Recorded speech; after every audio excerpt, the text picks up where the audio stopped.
ल हेर्नु है साथीहरू, काठको टुक्राबाट कपाल कोर्ने काइयो बनाउने तरिका ल हेर्नु है।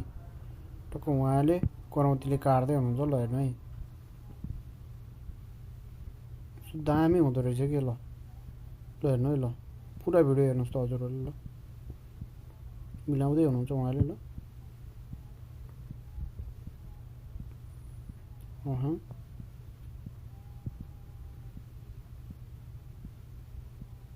ल मुठार्दै हुनुहुन्छ। ल हेर्नु है,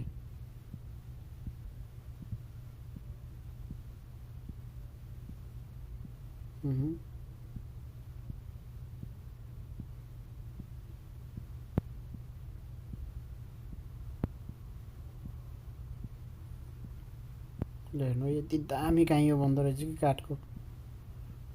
ल ल हेर्नुहोस् त। ल ल हेर्नु, यति दामी काइयो बन्यो कि।